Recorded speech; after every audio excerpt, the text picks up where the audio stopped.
දවසක් බුදුරජාණන් වහන්සේ හමු වෙන්න ආව පින්නතුනේ බ්‍රාහ්මණයෝ දෙන්නෙක්.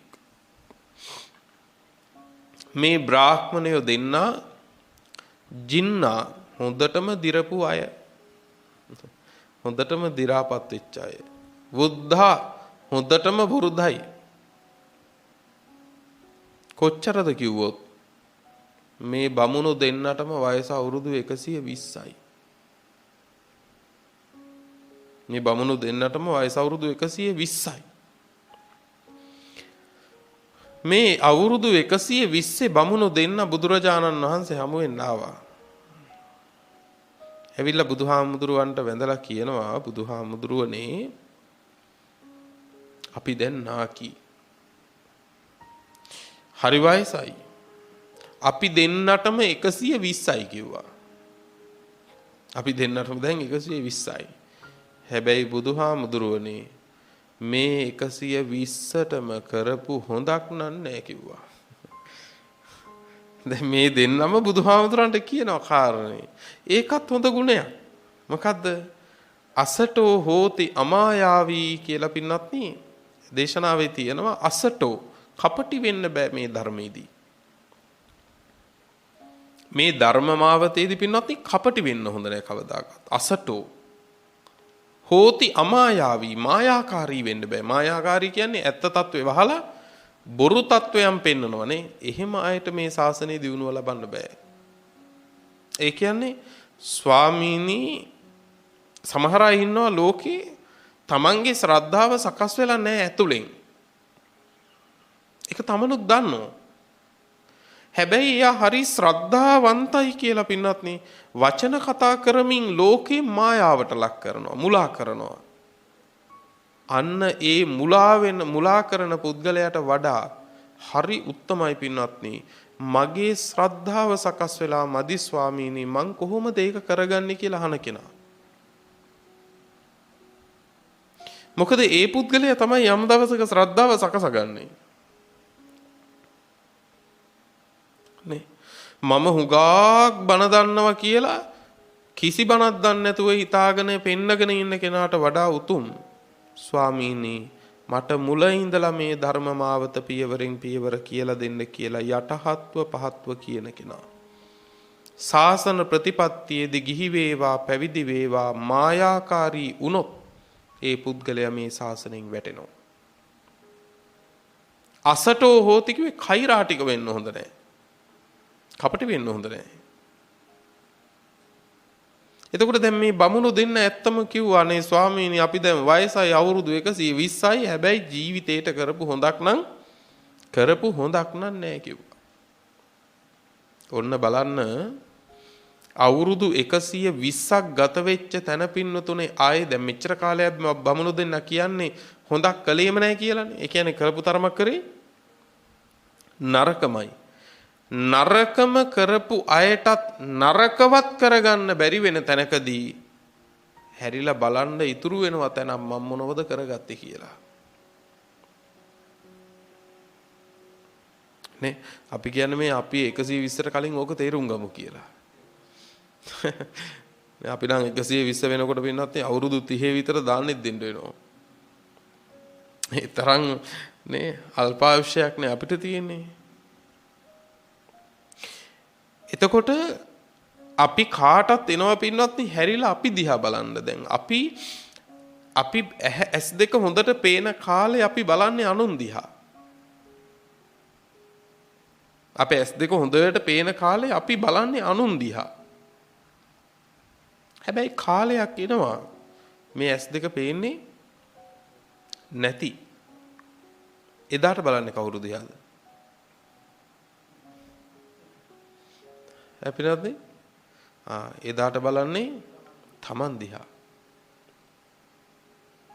හැබැයි ඒ මසසින් නෙවෙයි නැනසින්. නේද? අපේ S2 හොඳට පේනකන් අපි බලන්නේ පින්නත්නේ අනුන් දිහා. හැබැයි S2 පේන්නේ නැති වෙච්ච දාට අපිට අනුන් බැලුවට පේන්නේ නැහැ. එදාට අපිට බලන්න වෙන්නේ ආපහු අපි දිහා. ඒ නිසා ඇස් දෙක නොපෙනෙනකන්ම ඉන්නේ නැතුව ඇස් දෙක පේන්න කලින් වහගෙන අපි දිහා බලන්න පුළුවන් නම්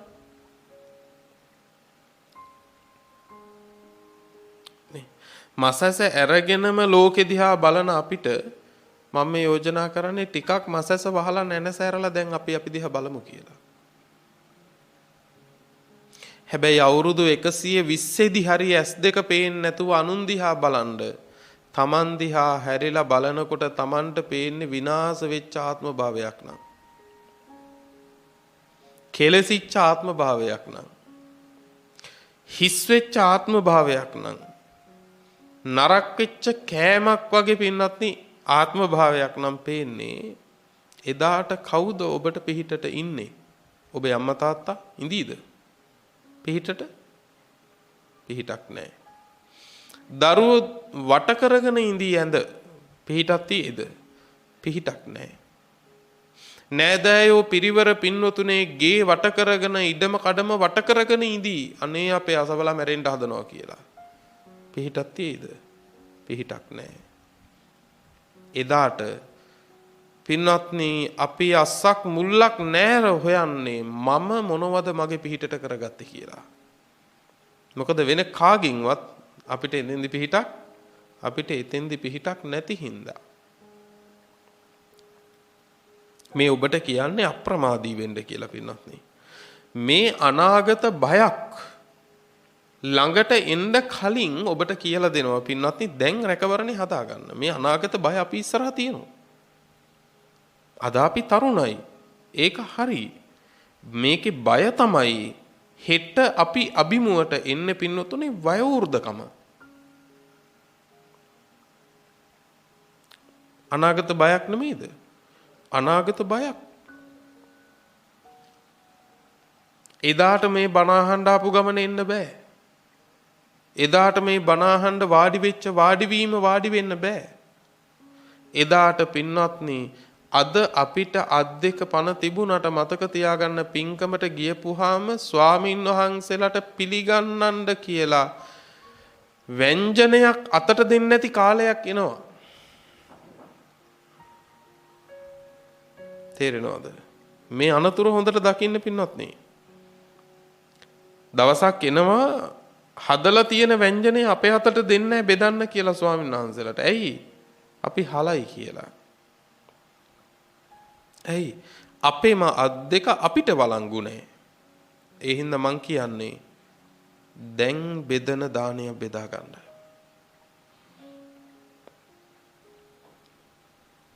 දැන් වඳින වන්දනාවක් වැඳ ගන්න. දැන්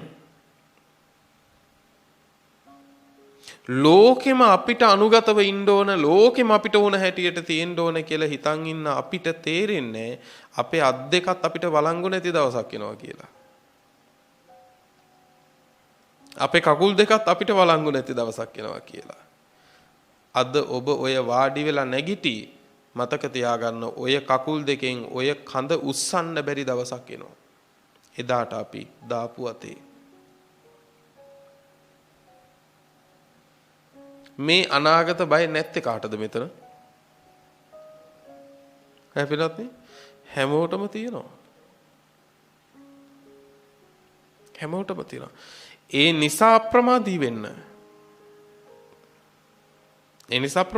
දැන් බමුණෝ දෙන්න බලන්නකො අවුරුදු 120 දී කියනවා ස්වාමීනි කරගත්තු දෙයක් නැහැ. කරගත්තු හොඳක් නම් ඇත්තෙම නැහැ.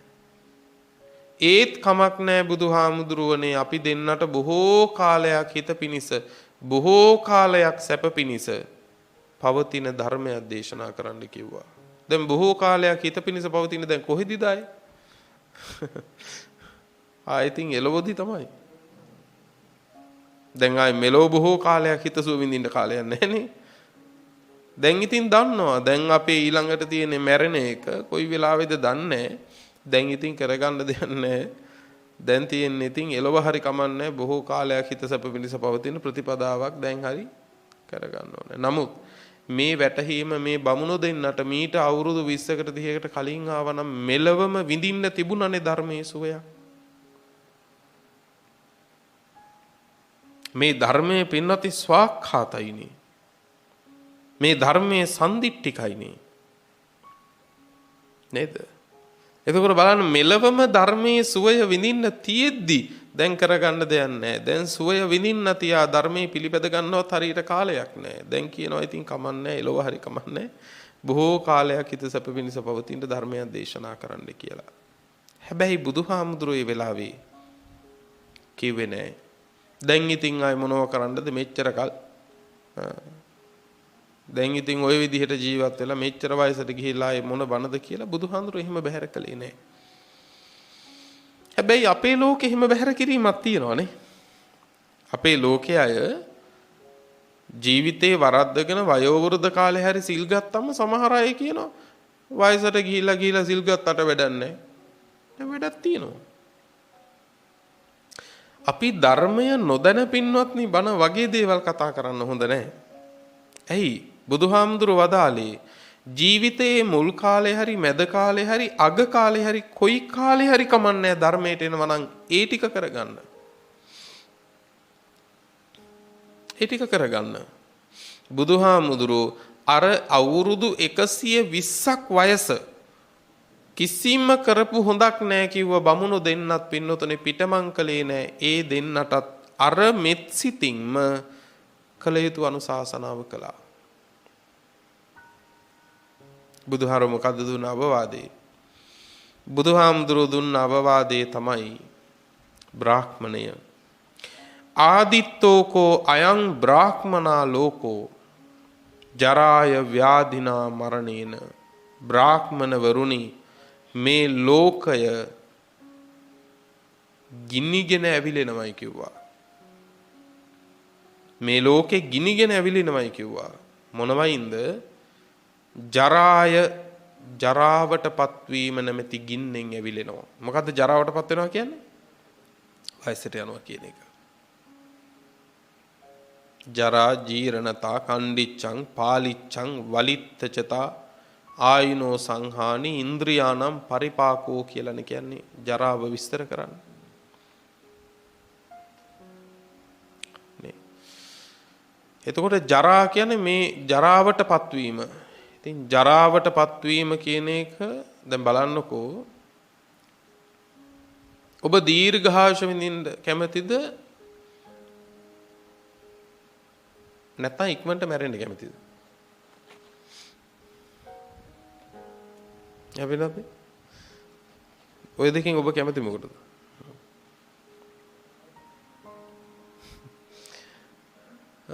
දීර්ඝායුෂ විඳින්න කැමතිද? ඒක හොඳයිද? නැත්නම් ඉක්මනට මැරෙන එක හොඳයිද? දීර්ඝායුෂ විඳින එක හොඳයි. එහෙනම් ජරාවටත්පත් වෙලා තමයි මැරෙන්න වෙන්නේ. නිකන් නෙවෙයි මැරෙන්න වෙන්නේ. අතිරේක ලාභයක් නේ. මැරෙන එක කොහොමත් මැරෙනවා. අතිරේක ලාභයක් හැටියට ජරාවටත්පත් වෙලා තමයි මැරෙන්න වෙන්නේ කියනවා. දැන් අපිට වෙලා තියෙන බලන්න. කවුරුත් කලින් මැරෙන්න කැමතිත් නැහැ. කලින් මැරෙන්න බෑ කියලා දිගාසිරි විඳින්න හිතාගත්තොත් හිත හදාගන්න වෙනවා. මල මූත්‍රාත් ඇඟේම පහ කරගෙන මැරෙන්න වෙනවා කියලා. සසර කියන්නේ ඔන්න ඕකට.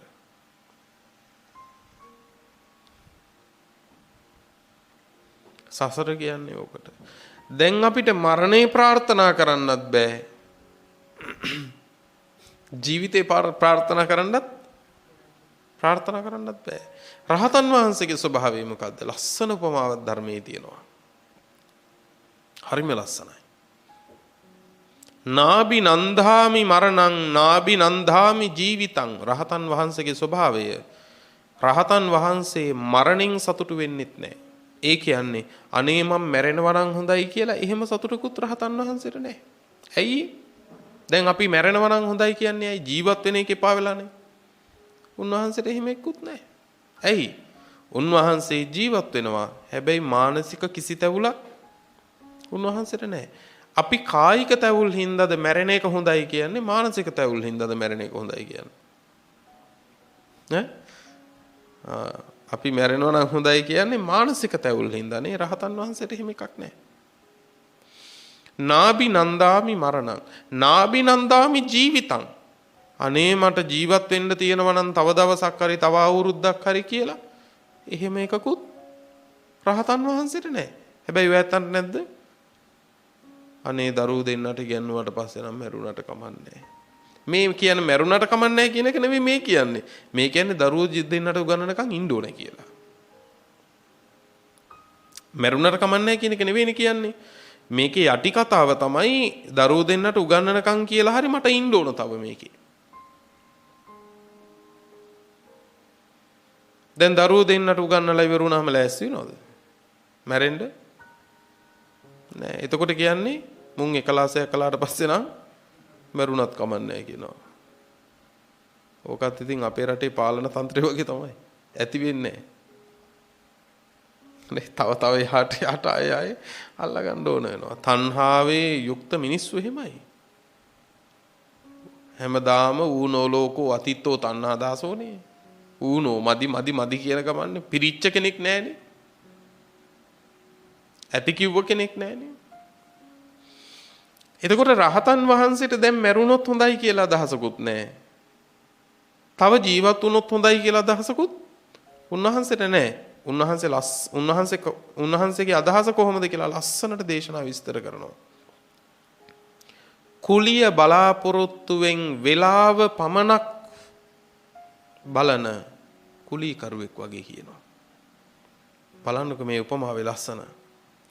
කුලිය බලාපොරොත්තුවෙන් කාලය පමණක් බලන කුලීකරුවා වගේ කියනවා. දැන් අපි හිතමු පෙදරේරුවෙක් මේසන් වැඩ කරන කෙනෙක් හවස 4ට වැඩ ඉවර කරනවා කියලා. ඔහු බලන්නේ 4 වෙනකන්නේ. ඔහු බලන්නේ නැහැ මේක ඉවර වෙන්නේ කොයි වෙලාවෙද කියලා. නේ? ඔහුට මේක ඉවර කරගන්න කියලා අදහසක් නැහැ. ඔහුට ඕනේ 4 වෙනකන් විතරයි. බලන්න මේ උපමාවේ කොච්චර ගැඹුරක්ද කියලා. එයා බලන්නේ කාලය පින්නත් 4 වෙන්නේ කීයටද කියලා. ඒ අරුණුකොට එයාට ඒ වැඩේ ඉවර කරගන්න එකක් ගැන අදහසක් එහෙම එකක් නැහැ. එතකොට බලන්න පින්වත්නි කොච්චර ලස්සන උපමාවක්ද මේක. අපි ඇතැම් තැනක මැරුණොත් හොඳයි කියනවා තව තැනක තව දවසක් හරි ජීවත් වෙන්න තියෙනවා නම් හොඳයි කියනවා. ඉතින් දැන් බුදුරජාණන් වහන්සේ අර බමුණු දෙන්නට කියනවා මේ ලෝකෙ ගිනිගෙන ඇවිලෙනවයි කිව්වා. ජරාවෙන්, ව්‍යාධියෙන්, මරණින්. ලෙඩ වෙන පින්වත්නි වයසට යනකොට ව්‍යාධි නැමැති ගින්න නිකම්ම ඇවිලෙනවා. තරුණ කාලෙත් ඒ ගින්න තියෙනවා. නමුත් පින්වත්නි වයසට ගියපුවාම ඒ ලෙඩ පින්වත්නි නිවන්නම බෑ. ලෙඩ නැමැති ගින්න නිවන්නම බෑ. නේ? සමහර ලෙඩ හැදුනම දැන් වයස කීයද කියලා අහනවා. මෙච්චරයි ගෝ ඒක එච්චරද යන්නේ වයසත් එක්ක. එහෙම කියනවා. නේද? එතකොට ජරා, ව්‍යාධි, මරණ කියන මේ ගිනි තුනෙන් ලෝකේ ඇවිලෙනවද නැද්ද? ලෝකේ ඇවිලෙනවා. මේ තප්පරේ මේ නිමේෂේ ඇවිලෙනවද නැද්ද? මේ ඇවිලෙනවා. මේ ඇවිලෙන ගින්නේ බන කිය මාත් පිච්චෙනවා. බන අහහා ඔබත් පිච්චෙනවා. ඔබේ දරුවෝ ටිකත් පිච්චෙනවා.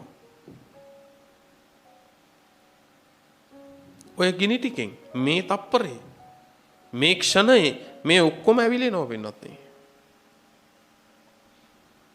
බුදුහාඳුරව දාලා අන්න ඒ ගිනි තුනෙන් පිච්චෙන ලෝකේ කවුරු හරි කෙනෙක්